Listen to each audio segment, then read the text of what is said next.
จะថ្ងៃនេះគឺជាថ្ងៃទី30ចាវេលាម៉ោង9ឃើញថាបងប្អូនប្រជាពលរដ្ឋក៏ដូចជាអ្នកស្នេហាជាតិចាំស្វាគមន៍លោកប្រធានវិលត្រឡប់ចូលមាតុភូមិកម្ពុជាវិញហើយយើងនឹងធ្វើការ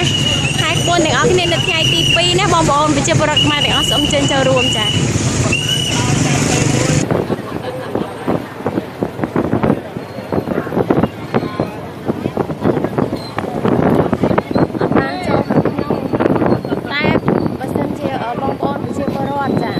បានឃើញវីដេអូឃ្លីបនេះហើយចា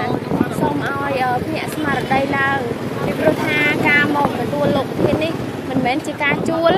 ហើយក៏មិនមែនជាការគ្រប់អញ្ជើញអីដែរចាគឺគាត់អញ្ជើញមកបងប្អូនជាពលរដ្ឋអញ្ជើញមកដោយពេញចិត្តដោយចូលចិត្តនិងគ្រប់គ្រងតែម្ដងចា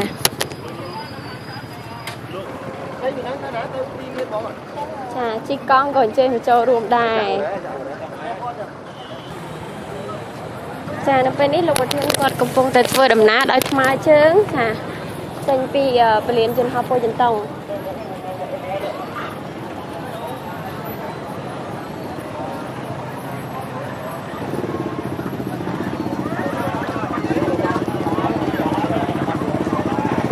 បាយចាសុខសប្បាយលោកពូ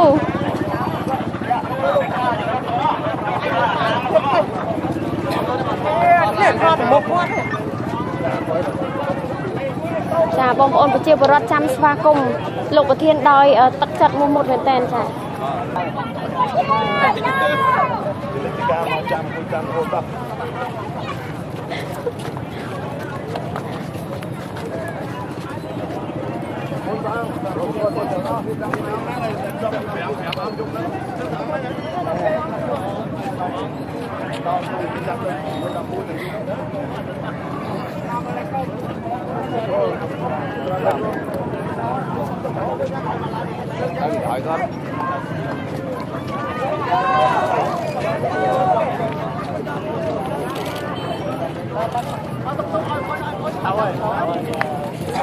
ឲ្យតុកតុកឲ្យឡើងមក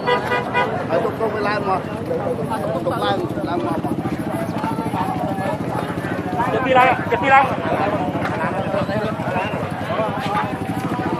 ចប់ហើយយើងចាប់តុកតុកយោមកទៅទៀត